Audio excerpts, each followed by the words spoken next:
Our next round of the losers bracket is going to be on Menaki. Now, this is one that I actually played, I think, on Tuesday in the ladder. And it is a fairly difficult map to get started on. It is very, very tiny.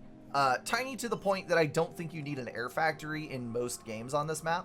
Though, well, let me rephrase that. You won't need an early air factory on most games on this map because the land units are far too valuable. You have some permanent wall sections leading into cliffs over here. So you have 2 choke points moving into the base. These are impossible to kill without T1 artillery, but you can edge build them with a engineer. So an early thing to do is to send an NG to get these 3 wrecks, move up here, edge build, and then move order edge reclaim these.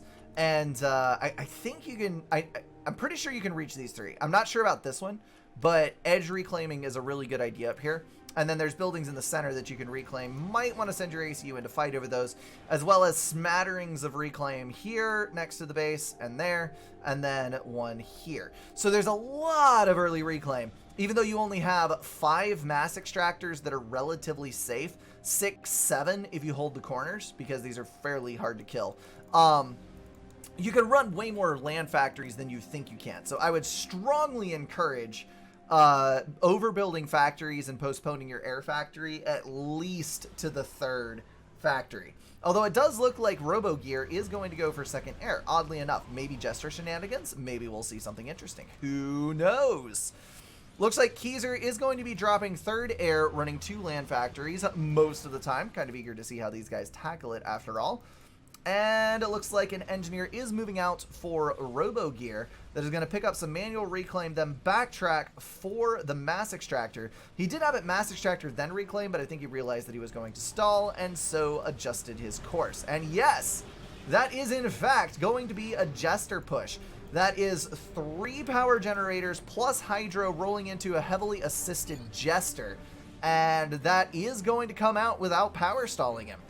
So very interesting indeed. And since there's no T1 anti-air for civilians anywhere on the map, that could actually do a lot of damage. He's going to move over to the north, going to try to snipe off this engineer, and then I'm sure touch base with all of the other corners in order to try and snipe off engineers as well. The question is, can this do enough damage to justify its existence? Because Keyser is now going to have twice to 3 times the combat units that RoboGear can field due to that Jester coming out. And that is going to now snipe off both of the engineers in the base, now going after the T1 power. Oh my goodness. And south for the engineer on that side as T1 mobile anti-air comes out of the factory. That is a complete and total shutdown of Keyser's expansion, and he is going to still maintain the Jester for further raiding. This is absolutely crazy. Going to get 2 Mantis out to the north, ACU to the south in order to cut off access. And that, my friends, is that. Very, very nicely done. 2 interceptors coming in for total air control, and the Jester's now going to move up to the north. It can, in fact, kill a single T1 anti-air. So as long as it gets in, dives on it, and does the damage, it's fine. Or stops just out of range, that's okay too. But he doesn't need to hang around in the vicinity of anti-air for too terribly long. This is also forcing Keyser into the position where he has to build a large quantity of T1 mobile anti-air, because if he doesn't, that Jester's just going to straight murder him. So that's indirectly cutting into the amount of combat units that he can field. Very nice indeed. And the Jester is still alive with 4 kills under its belt and half HP remaining. I would love to see it head down here and get that mass extractor and engineer. We've got another one building on the top. I think perhaps a misordered capture command. That is weird. I did not know that you could capture these. Can you reclaim them? That's the question. Interesting. Very interesting. So now we've got 2 Jesters on the field. Apparently RoboGear decided that the first one was so successful he would go for another. And that is going to be able to move in over wherever whenever he pleases, honestly. He just needs to get something done with them. We've got 2 T1 interceptors now. A 3rd interceptor building for RoboGear, so hopefully he can maintain air control. Looks like that is going to be a dive on the air. Yes! Oh. 1v1. We got 2 jesters. That is going to pull back. And a little bit of a misengagement with the Mantis on the north. Unfortunately, 2 mobile anti-air up there.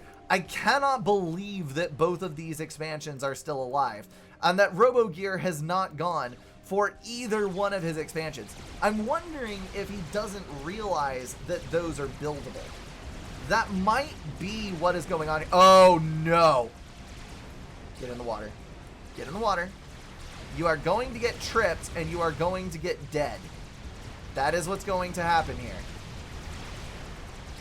He's going to bring in the jesters to try and kill off some of these units, but Keyser is now maneuvering around him to prevent him from getting in the water. RoboGear down to 4,000 HP, 3,000, and safely tucked in. Wow. But now he is secluded, and this is going to be a real problem for him.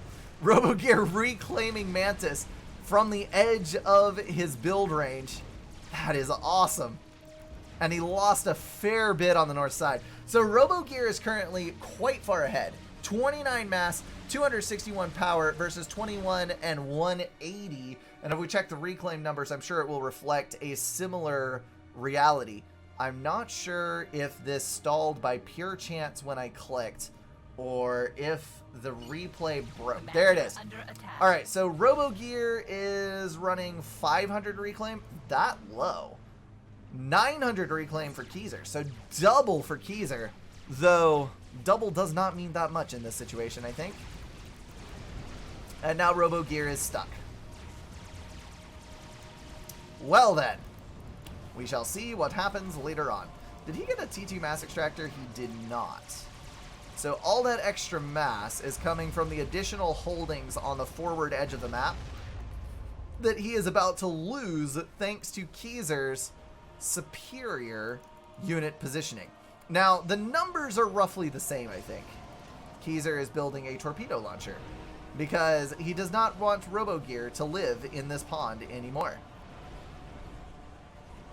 RoboGear feinted a move so that he could distract from the completion of the torpedo launcher.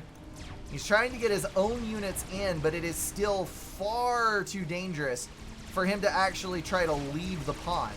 However, the torpedo launcher can die to the Mantis from the edge. That is fantastic. So he's going to try... Nope, not going to leave again. Keyser, with his full HP commander, is now with the free reign to move out of the water and damage these tanks. But RoboGear cannot pursue due to being at around 30% HP. This is the weirdest dynamic I've seen on this map yet. And this is a weird map, let me tell you.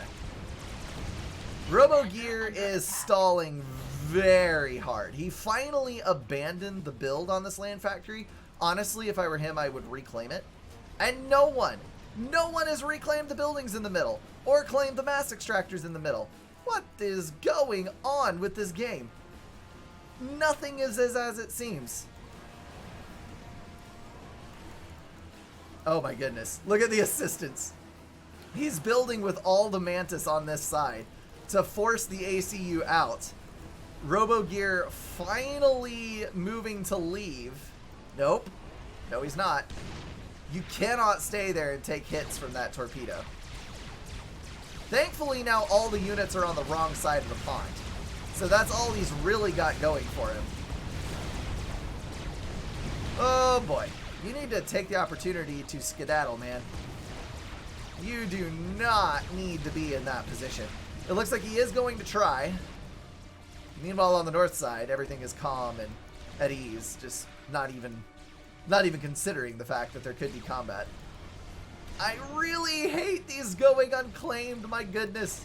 Why?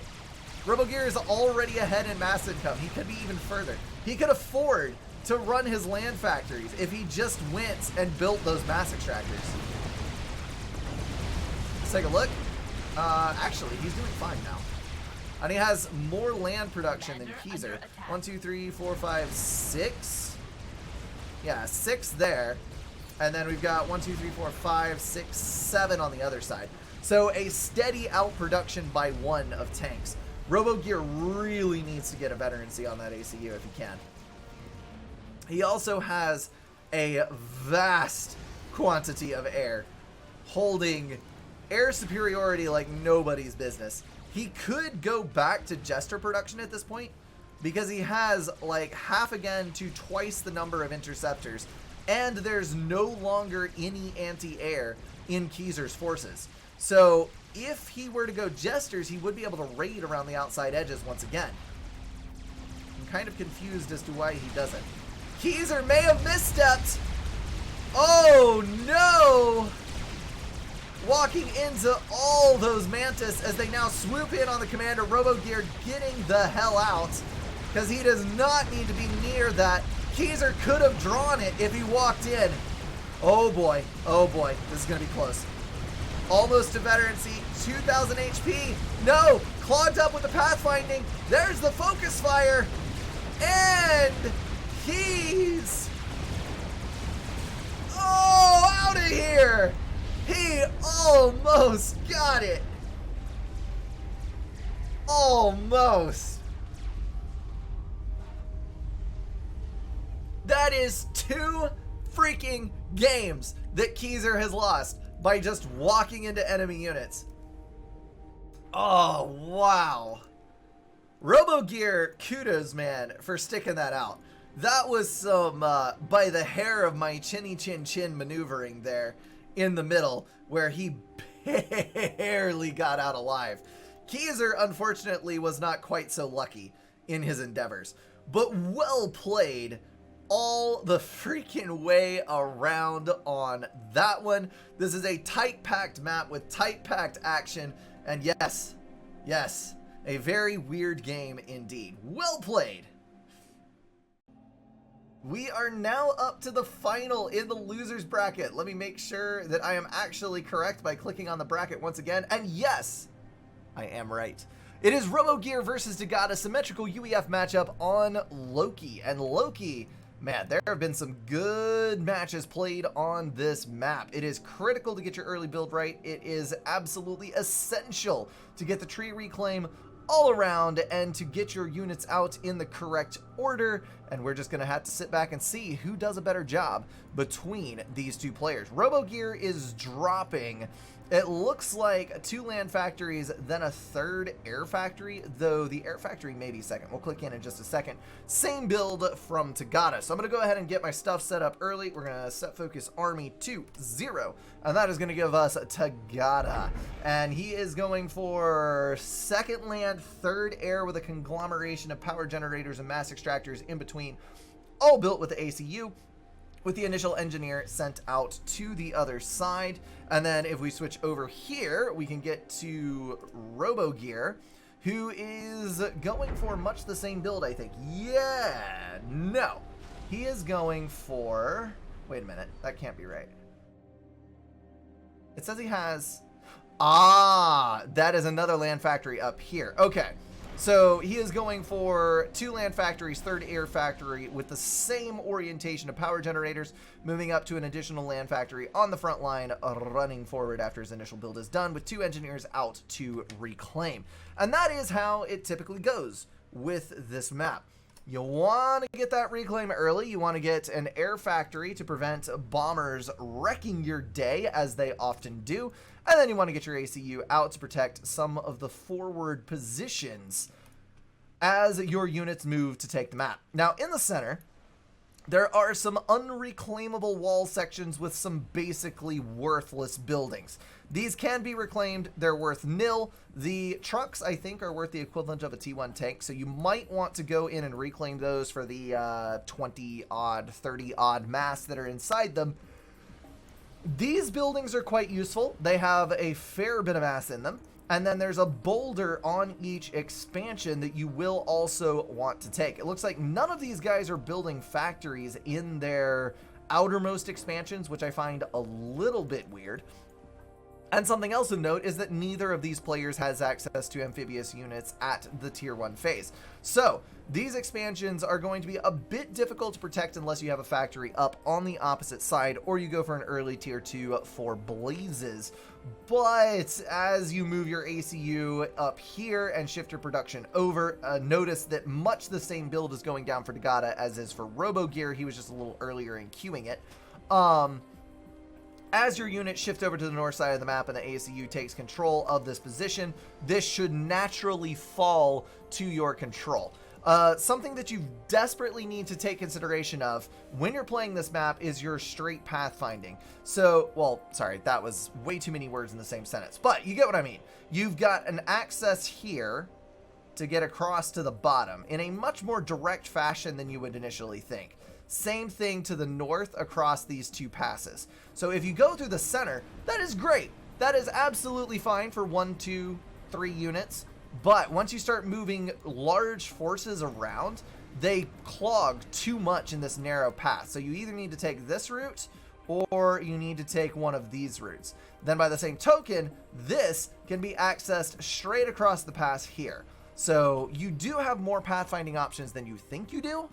There are not specifically defined choke points on Loki per se, but it is, once you realize which directions units can go, it is relatively easy to protect yourself if you know what you're doing and have enough units. RoboGear is going to be moving up slightly behind Tagada, but you can see just how similar these two guys' builds are by where their units are placed and in what quantity. So we've got about the same number of Team 1 tanks on the field, most of them towards the center for RoboGear, most of them towards the south for Tagada. Then we have timing within 10 seconds of each other on the building of this forward land factory in nearly identical locations after all of the rocks have been reclaimed up this side by both players. So again, something that you need to notice about this map is the large quantity of little rock clusters that are available here. They don't show up on your shift, control shift command to show reclaim, but they are important. And then we've got expansioneers out to the expansions at almost identical timings. So all in all, both players running neck and neck. We'll just have to wait and see how the game shapes up as it moves forward. So, Tagada, what you gonna build? You are probably gonna be building engineers to reclaim all these rocks around here. Another essential bit that you must get in hand in order to get your early mass extractors online. It is typical for most of the mechs in the home base to go to T2 as the combat scales up, so do not be afraid of your upgrades. And then the Hydro is going to be built on the back end here for Tagada simultaneously with with RoboGears building on the right. It is kind of disturbing how closely these two are paired. It really is. We've got 4 T1 tanks moving up for Tagada. That is going to relatively easily overwhelm the units on the north. And you'll notice that there are about, it looks like 107 to completion of the point defense, which is going to be far too slow for the tanks that are moving in as we speak. The raid was deemed more important than the protection. So the rock is going to be claimed, and that is good. But it is not going to be enough. 49 seconds. ETA. Tanks coming in about 20. ACU is going to move down to the south. Now, this is a bit of a sketchy move. The ACU is going to pick up the rock on the way, so kudos on that. But there are already about 15 tanks plus a point defense going down on the southern edge, which means that this may be a bit much for the ACU to tackle. At the same time, RoboGear is starting to lose some units over on the left-hand push. So that is going to cause a fair few issues for him as the game moves forward. Again, no finishing of the PD there, but expansion denial on this side. RoboGear is slightly, I mean ever so slightly ahead. But we'll just have to wait and see how this develops over the next few moments. A little bit of a shift for Tagada, trying to get a few units over to the right. I think that Tagada is going to be significantly faster claiming his expansion than RoboGear is, which is going to bump his income up by a fair margin. He's also getting a transport out, transporting some tanks. Now, the tanks might be the solution to this little bugger up here. In fact, I think that is what it is. And he may also pull, yes, 3 engineers, 3 tanks. So that's going to get him his Formex expansion, El Pronto, meaning that both of his expansions will be gained more quickly than RoboGear can grab his. So Tagada is edging out his opponent a little bit at a time here, coming back from behind. So RoboGear, that's going to be sketchy. That is going to be sketchy as all get out. He is going to lose a lot of HP from his ACU moving in on this point defense. He might be able to flip it. No, he's going to go for the reclaim. If he would have gone for the capture, it probably would have gone better for him, because it would have taken about the same amount of time, and it would have, oh dear, and it would have given him some firepower to back up his ACU. But he did get it. Now the tanks are closing in on his ACU, but he should have enough combat potential left to survive it and take the expansion. But as you can see, we have got this being claimed. This is already claimed for Tagada. And in his home base, he has an upgraded 2 T2 mass extractors. RoboGear having to fall back a little bit here, but not by much. And we've only got 1 T2 mass extractor. No, sorry, 2 and almost a third. My goodness, I misread that entirely. 3 upgrades for RoboGear. Although he is a fair bit behind on air control, so that could also be an issue for him. Looks like most of the units are going to focus on the southern edge. I do like the point defense up here, because that is going to provide a bit of protection from any potential raiding units from the left-hand edge. We may just see these units move in and park in order to cut off the resupply to RoboGear's ACU. And now he is drastically overextended without air control, without land control. This is a bad spot to be in. He should probably fall back towards the water over here, if I'm being honest, because he is in fairly dire straits. If he manages to take all 4 mass extractor upgrades here, yes, right there, he might be able to stay relevant as far as income goes for a little while. But we've already got a T2 airshift in play for Tagada that is going to introduce stingers to the world to devastating effect.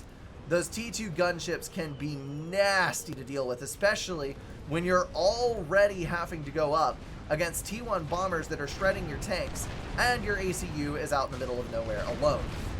He needs to move that right over there and hope to hell that he can actually make it into the water before the rest of those units show up. We've already got 2 gunships in play. Tagada going for the snipage as RoboGear moves his tanks in front of his ACU. He should probably be trying to trip up the pathfinding of these incoming tanks and preserve as much HP as possible on his commander. I don't think he's actually going to make it out alive here. We've got a T2 flak, oh, on a transport moving in on this edge, but RoboGear is now caught up in the enemy tanks, under fire from multiple gunships, and I don't think he's going to be able to make it to the water. Oh, 1800 HP, 1000. There's the vet, bumping him back up to 2K. The question is, can he get his head under the water before he kersplodes? And the answer to that is yes, just barely. So he has a mobile flak in play now, although he is at a severe detriment for units. Looks like he's doing fairly well over on the left with the raiding. He managed to kill this land factory while I was focused on the ACU, and has a superior number of units. He's killed off all of the reclaiming engineers on the left side, and the ground fire with the artillery I think, is what killed him. I did not see it. I thought he would stay still and safe. If I had to guess, I would definitely say that was ground fired T1 artillery. It was a torp bomber? It was a torp. Okay. It was a torp bomber for the finishing blow. There's another one coming out right there. My goodness. All right, Tagada right there showing us exactly how to play Loki. If you notice as the build went on, Tagada and RoboGear did exactly the same things for the first 5 minutes. Tagada just did them slightly better. There was a little more optimization here, a little bit better unit placement there, a little bit better idea of where exactly he's headed. It was a minute difference, but it snowballs so hard. The 30-second delay in some areas, the 2-minute delay on the expansions being taken, the total denial here, the point defense, that little 2-tank raid that denied this entire upper side and let Tagada get in and get the mass extractors. It snowballs so quickly into this gargantuan lead that Tagada had. And I don't necessarily think that RoboGear did any specific thing wrong. He just played a little bit worse all the way across the board.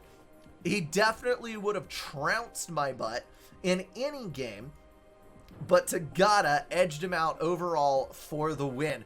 RoboGear dropping out of the tourney. I believe he still gets 3rd place, so he does get a spot in the final tournament and a prize today. But Tagada is going to move up to the final in the winner's bracket to possibly take home the win.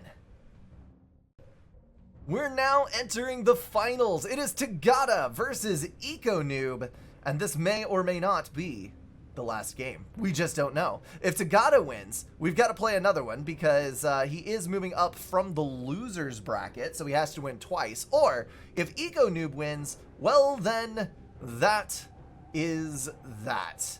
Tagada on the north is Aeon. That means that he is going to have a fairly decent chance at pushing EcoNoob out of the center due to the vast superiority of the Aurora.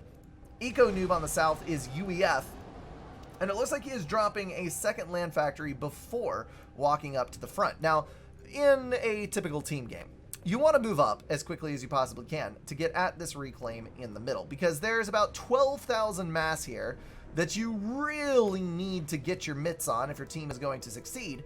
However, there's a bit more strategy to it when you're in a 1 versus 1. You move up to the front early. That means you don't have enough power to spend the mass that you're going to get, and you're behind on build power, which means that your opponent is going to have more tanks than you. But you do have to move up at some point. So the balancing act is how many PGens, how many land factories do you build before you walk in order to gain the maximum amount of combat effectiveness in the center while losing the minimum amount of mass. And it looks like both of these guys are running 5 PGens, 2 land factories. And as I've said before, when 2 different 2,000-ish rated players are doing the same thing, then it is a fair bet that you should be doing that thing too. So take one of these build orders with you into the ladder and may it serve you well. Now, EcoNoob is actually doing 1 fewer PGens than Tagada because he is relying on a bit of reclaim in the back of the trees and another reclaim over here. That is going to boost his power up to the level that he needs to make ends meet. And after that, he is going to immediately walk up to the front, stand in the middle of this mass, and then reclaim it. Tagada is doing much the same thing, though he does have a bit of an air factory queued after the 2nd land factory with an engineer. He has gone for the hydro, and hopefully all of that will work out for him. Oh, that is a load of manual reclaim right there. So I don't often talk about this, but I feel like there are quite a few people who don't play FAF much or don't play much competitive FAF, and these things are useful to say when there is a moment. When you're looking at this, you want to turn on intel rings. By the way, that is an important thing to turn on. And then in the settings, there is an option for turning on build range as well, so that when you have your ACU selected, you can see how far it can reach. And we're going to set focus army to 0 here, which is actually going to give us Tagada. I'll do it from the north side. So if we select Tagada's ACU, or even if we don't have him selected, you can see the Omni range because Intel rings. This gold ring is his build range. So any building that has the edge of the build square touching this gold ring, he can build without walking. And then anything that is entirely contained inside this gold ring, you can reclaim without moving. So what you want to do is you want to space your move orders out so that you spend the least amount of time possible walking and the maximum amount of time possible reclaiming or building. If you press Control Shift, you can see the reclaim value here. And then if you click reclaim, wherever the reclaim icon is on the wreck is what has to be. So if the reclaim icon is here on this wreck, then your gold circle needs to be here in order to reclaim it without having to walk. How that translates to Setton's mid, and this is where you really need to take this to heart if you're going to play Setton's team games, because people will get all over you for this. I am trying to set focus army. There we go. When you walk up, you want to place a move order like here, and then spam reclaim orders in a circle around you to reclaim as much as possible that's inside your circle. And that way you can reclaim sometimes thousands of mass without having to waste time walking. And then when you clear the circle, you move to a different spot and reclaim. If you just spam reclaim orders, you will end up walking all over the place helter-skelter and wasting a ton of time, and you will come out far behind your opponent. Same thing goes for building. If a mass extractor, like this one down here, if you spawn in and it's just outside of your build range, then you need to walk a couple steps and then build it to avoid walking all the way down to the edge of it and building if you simply place that order. All right. Very brief explanation of a complicated topic out of the way. Let's take a look at what's actually going on the map. There is a scout over here, and this little bastard is breaking all of the tree clumps in the back, making life difficult for Tagada so that he cannot reclaim things as efficiently because tree clumps reclaim faster than individual trees. Now, there is an Aurora moving in on this edge, taking advantage of its ability to cross the water, but I don't think that it is actually going to hold much combat potential thanks to the large group right here that is already firing upon it, and we are getting some lag, and I don't know why. We've got a T1 bomber moving to the north that is going to try to raid the expansion for Tagada, hopefully eliminating this engineer before it's able to build the factory and therefore slowing down the time that it takes for all these mass extractors to get claimed, because this, walking from the base, is like a 5-minute transition. You might as well build a transport at that rate. So very important engineer to pick off either here or here, and preferably here. Tagada is doing all his expansion with walking engineers. It does look like, yes, there's a transport coming out for Eco Noob, so he's going to take the shortcut route on that. Eco Noob has seen that Tagada is slightly later getting up to the front, so he has moved up to the forward edge in order to reclaim as much as possible on Tagada's side of the map before falling back slightly into his own reclaim and therefore gaining the advantage. And you can see how he had that move order placed here with the reclaim order there in order to minimize his walking time, but then changed his mind and decided to go to the south to get some of this reclaim. He does drastically outnumber Tagada's current number of units on the front line, and has Tagada at a fairly low amount of HP, but Tagada cannot afford to back off of this fight, because if he does, he loses all the reclaim, and that is not going to go well for him. So his response to this is to try to kill as many units as possible with his ACU while protecting his own Auroras out in the water in order to maintain his combat potential against the enemy commander. Now, Tagada is quite low on this, and Eco Noob is, oh dear, the one who is having the connection issues, it would seem. But Tagada is not out of the weather yet. He is down to 3,800 HP with a whole lot of tier 1 units coming up from the back. Transport is going to distribute around Eco Noob's base. You'll see that Tagada is fairly far ahead now. He does have his own transport out, so that is fantastic. And he's got air control with bombers helping out his ACU. So, critical HP commander, but he managed to maintain his position on the front, and he is going to be able to get some reclaim. So, all in all, that was not a terrible fight. It could have gone better for him, assuredly, but it is not the end of the world as he knows it. Wow, Brink cannot English. Oh well.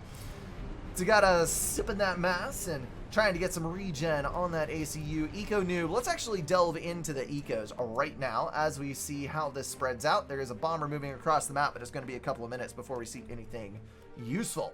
So, Tagada is up 4,000 reclaim with 43 income and 600 power, but he is in a power stall, so his mass income is probably significantly higher than that. But we're looking at the 4,000 reclaim. If we switch over to under attack. I have not actually gone over to this point of view yet.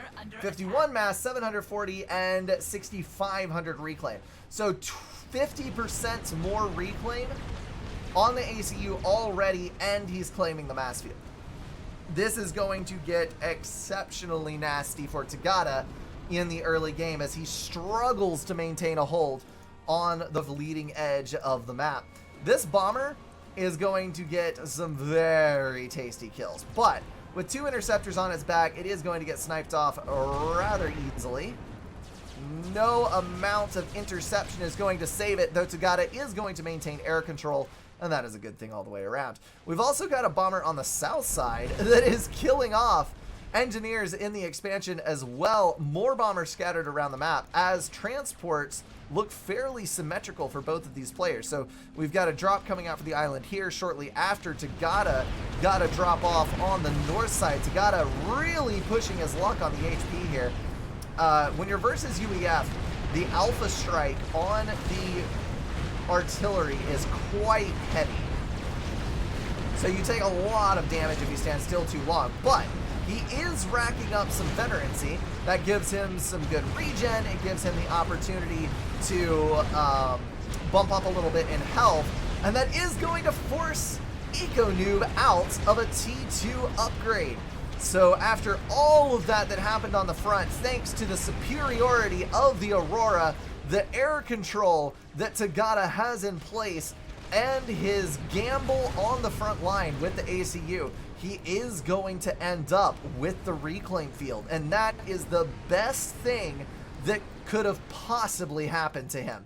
So he's going to be able to scale up his already impressive land production and continue hammering away at the center of the map. This is a T2 HQ put down by Eco Noob, so we're about to see some pillars rolling out in here with a total of 3, 6, 9, 10, 11, 12 factories, one of them being a T2. And then we've got T2 Air on the other hand for Tagada. 3, 6, 9, 10, 11, 12. So identical number of land factories. Oh, that is going to be a sneaky son of a gun later. We're going to have to keep an eye on how that goes. Oh, this bomber. Oh, this bomber. This bomber is just causing so much damage. And it is kind of hilarious how effectively that this has stalled this single land factory. You'll notice that as the bomber loops, although I think it's been redirected now to go after the other engineer. As this bomber loops, it stuns, kills the unit inside the factory, preventing the factory from building, and eliminates that expansion potential. This is a very, very valuable bomber, although it is unfortunately going to go down now. Oh, well played on that. So we got a tier 2 upgrade going down on the ACU, standing in the midst of all that mass. 55% on the tier 2 for Eco Noob as he tries to redo that upgrade on the outside edge. And now we've got the first of many T2 gunships hitting the field. Now this Spectre is going to skirt around the outside of the map under cover of interceptors. And it would not surprise me in the slightest to see this go on to some configuration of one gunship Swiftwind or one gunship two Swiftwinds, something like that, to exert control over the outside edge of the map. This single gunship is an invaluable unit because it's able to move so quickly around the map and hit separate mass extractors, engineers, get all of this raiding done so well. That is just going to cause a pile of heartache for EcoNoob. Let's go ahead and take a look at the incomes overall. Most of the mass extractors on the map have been taken. There are a few empty. If we take a look at EcoNoob, he is running 107, 1440, and then we are at 105, 1760 for Tagada. So basically identical mass income with slight power advantage towards Tagada. Tagada on air units is running 5 Swiftwinds, 20-ish interceptors, and then he's running 104 Auroras with 17 artillery in the middle. That is a huge amount of T1 units. On the other side, we've got 5 pillars, barely 100 total T1 units, with a lot of them being artillery, and 15 interceptors, which might seem a little, you look at that and go, well, that is a lot of artillery. For how many tanks he has, I thought that tanks were the mainline units. When you're versus Auroras, you gotta do what you gotta do, man. And the reality of it is that the tanks are outranged, so in a lot of cases, you might as well go for the advantage of the T1 artillery in range and hope that your artillery strikes home, killing many, many tanks at a time, because that's about the best that you can do. I see a couple comments about the Navy. Navy is an important thing to delve into later in the game on Settins 1 versus 1, but Navy doesn't have a big enough impact on the early game to be worth the mass early on. You're playing this delicate balancing act where you can't put it off too long, because if your opponent gains naval control late game, you're screwed. But the longer you put it off, and the more mass extractor upgrades you get and the more expansion you do, the more healthy your economy is when you do go into the Navy. So it is a balancing act, like I said. So you just kind of got to figure out what's best for you and hope that it works and adjust accordingly if it doesn't. Now, the error is about to flip here, I think, because EcoNoob has far more interceptors that are fueled up than Tagada does. Even though he has a few Swiftwinds over here, this amount of interceptors can wreck face on those. Now this is about to start being a really bad time for Tagada. That's why these interceptors are moving. They're going in to prevent the incursion of T2 gunships into the expansion over here and try to prevent that from going down easily.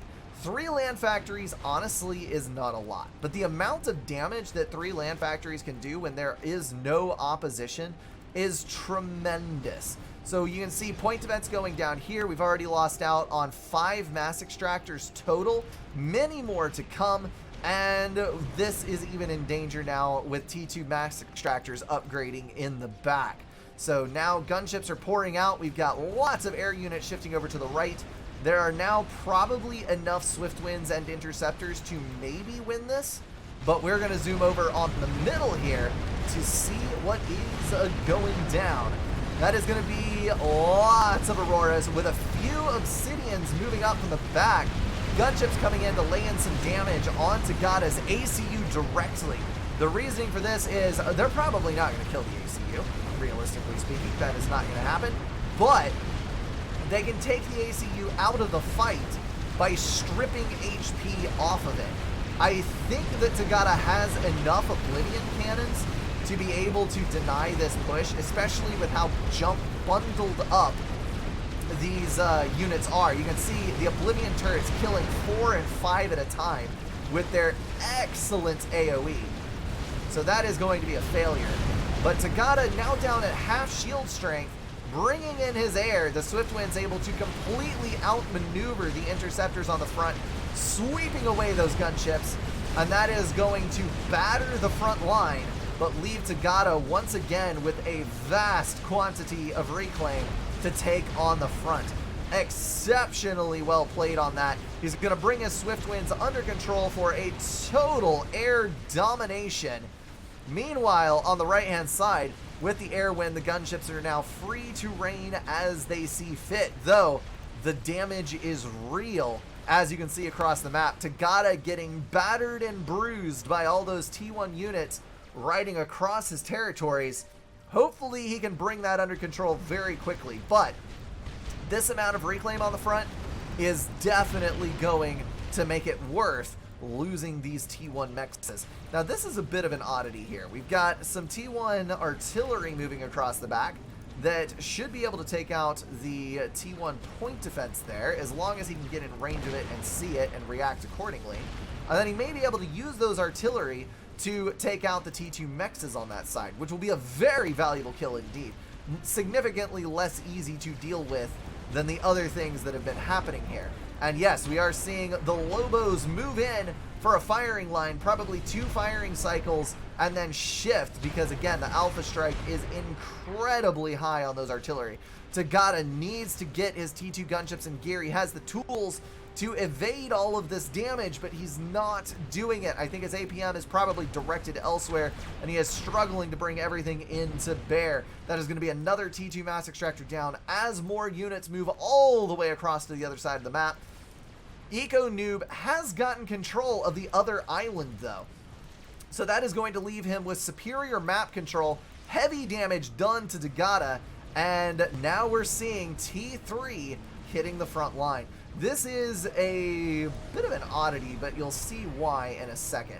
So the T3 factory, he wants to prevent his opponent from knowing that he has it until he has a critical mass of Harbingers to push through the front.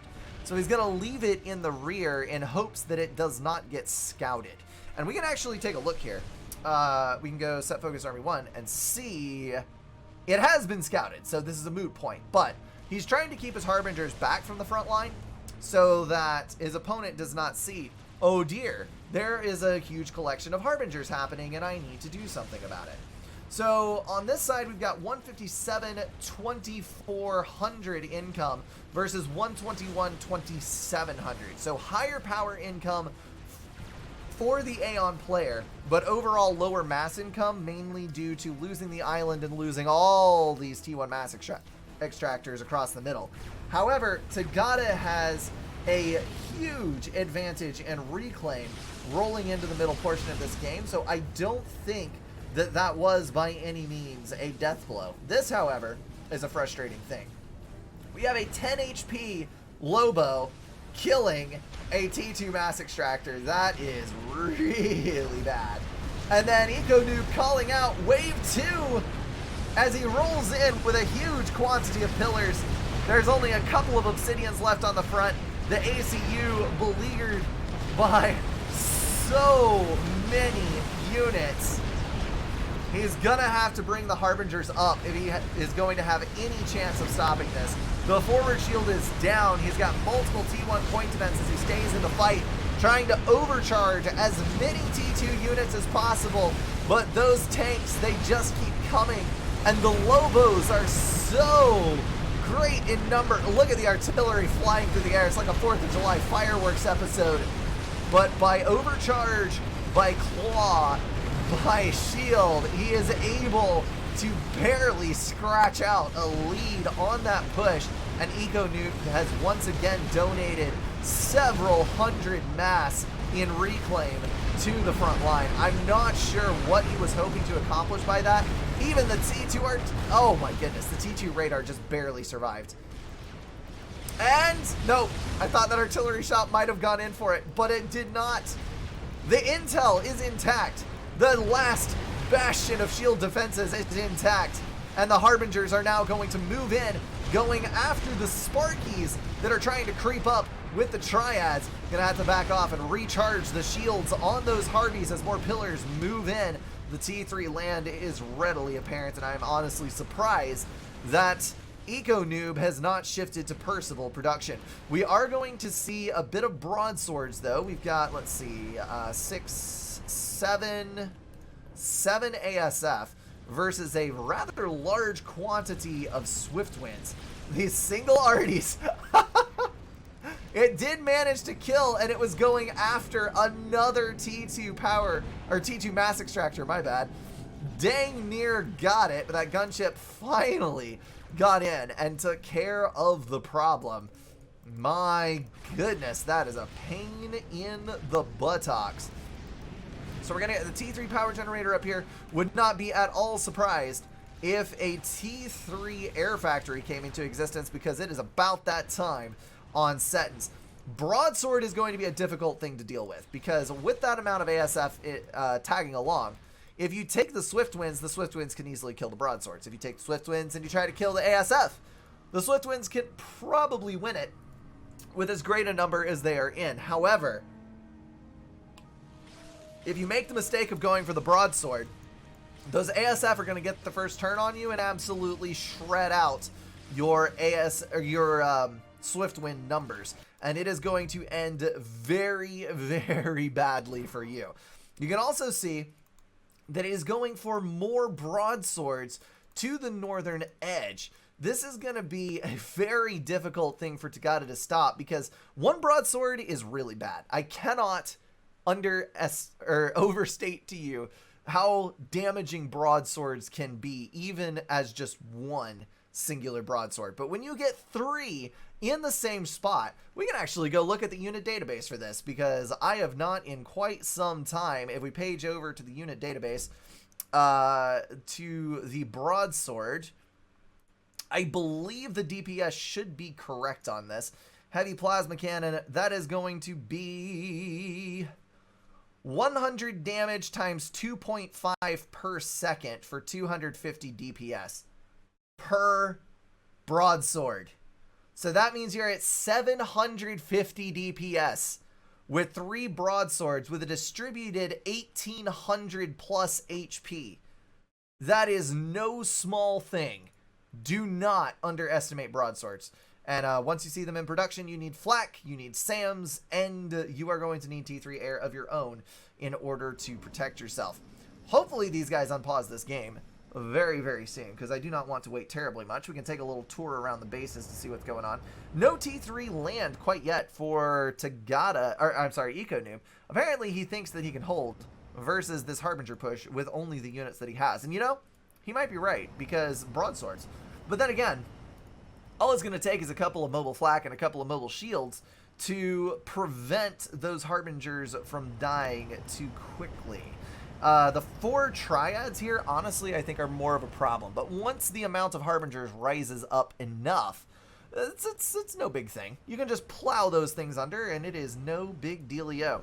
Once this T3 gen is completed, I'm sure we're going to start seeing the reclaim of the T1 power generators here, along with a shift towards more T2 mexes around the back ends of the bases. Let's go ahead and take a look at the... I'm not sure if it's paused, if I'm actually going to be able to tab into this, but yes, I can actually. Tagada is running 142 mass per tick.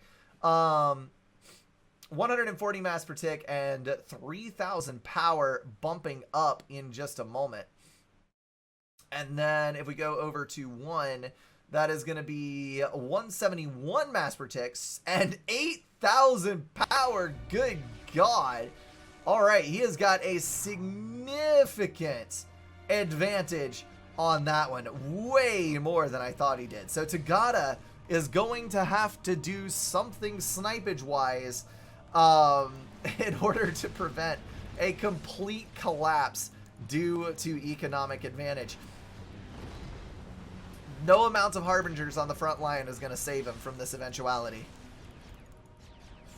Broadswords are moving in. They're going to go in on the naval factory. That is going to wipe out any naval potential that Tagada may have brought to bear. Meanwhile, there's already a tier 2 naval HQ on EcoNoob's side on both sides of the map. So EcoNoob has decided, you know what? I have actually got enough mass for this. I'm going to go ahead, dive in on Navy, and I'm going to obliterate my opponent with extreme prejudice. We've got broadswords moving in now. Those are going to go in after the T2 mass extractors, reducing Tagada's already undersized eco to tatters. And I think, honestly, the only thing that Tagada can do at this point is to go for an all-out push to try and kill the ACU. Because while the units are out of place, he has a very, very slim chance that he may, and I do mean may, be able to overpower the enemy commander. But it's going to take some doing kiting in through the front line. However, There's now triads going down on EcoNoob's ACU, and that pretty much negates any chance of that happening. Well, shucks. That is going to be a pain. Lots of T1 anti-air going down, dealing some serious damage to these broadswords, but again, the HP pool is just so high, and the broadsword's damage is so great that they just shrugged it off and killed all 3 Tech 2 mass extractors anyway. Who cares if you're building T1 anti-air? I can just take that damage. We're also going to see a shift to T3 mobile anti-air production from the T3 factory, in addition to extra flak coming out from T2 support. So that is going to take away a bit from the production that Tagada is fielding in T3 land. We've also got T3 air going down. That is going to be shielding over the production, an additional T3 power generator because Tagada is struggling for power at the moment. And all in all, not a good sign. Although the forward base has been taken over by those Harbingers. So if he just bumps that up a little bit, he's got a whole nother wave of reclaim to get his hands on. Though this reclaim is meaning less and less as the game goes on, and the advantage is taken. Tagada is doing a decent job, though, of trying to gain air control. He's fighting the Interceptors and the ASF separately due to a bit of questionable micro choices from Tagada. Tagada, faltering in numbers. He's decided to go in after the broadswords, I think a bit prematurely. This is exactly what I was talking about, where if you devote on the broadswords, they meet shield for the ASF, and then those ASF are able to do terrifying things to the rest of your Air Force. ASF swooping in to pick off the rest of these poor Swifties. Oh dear. And that's an air loss. And the T3 army is now getting shelled by T1 artillery just out of range. Fortunately, only lost a single Harbinger to that, but still, that is one Harbinger too many. So we've got 2 ASF remaining, mostly due to the anti-air that was built in the back, but all these T2 mass extractors were lost. So Tagada is now rather crippled, as it were, and we have Riptides moving out of the base from mass production in the support factories. Those are going to be excellent for raiding and cause some very serious issues for Tagada overall. Tagada did take the score lead, but that is mostly due to the fact that he won an air fight. I doubt sincerely that his economy has recovered at all. So Tagada is at, sorry, not Tagada, EcoNoob is at 165 6K. And then we've got 169 78. Are you kidding me? He actually brought it back. Oh my goodness. I was not expecting to see numbers like that. Wow. Okay. So they're going toe-to-toe on Eco. Problem being that Navy is going to be an increasing issue as the game moves forward. Now, there is an air superiority favoring EcoNoob at the moment. I'm sorry, favoring Tagada. I'm going to mix these guys up every single time. Brain, it be tired, yo. So this is going to be a bit of an issue. Also, he did manage to get a tier 2 factory online, but he's not going to be able to get a destroyer out before those units slam into it. So this overall is going to be a losing proposition in the Navy. And then we've also got cruisers building on the south side. Despite the fact that air control is in the hands of Tagada right now, and he's taking the Control K. When you start having cruisers stack in the navies, that is a sign of bad things to come, because you are simply not going to be able to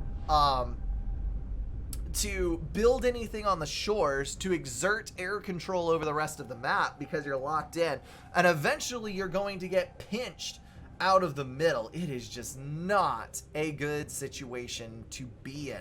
Full respect to Tagada for bowing out. He may not necessarily have completely lost it yet, but I can completely understand not wanting to try to fight through the long grind of losing to Navy, specifically UEF cruisers, because those are a biatch to deal with.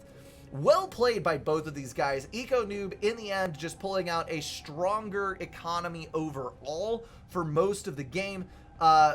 Played exceptionally well at the beginning, gaining an initial reclaim boost, though he did lose out on the reclaim later in the game. And Tagada, daggum, pulling that game back multiple times from what I thought was sure defeat and still managing to stay relevant. He was doing exceptionally well for himself. Well played all the way around. Congrats to EcoNoob for winning the tournament. Tagada taking second place overall. And of course, as I mentioned before, the top 4 slots are guaranteed a position in the final Legend of the Stars tournament, coming in either, I think, the 27th or the 28th. I do not remember the date. Shortly after Christmas, the Saturday after Christmas, we're going to be having a fantastic tournament around these parts. Best of the best coming in from the FAF community, competing for $500.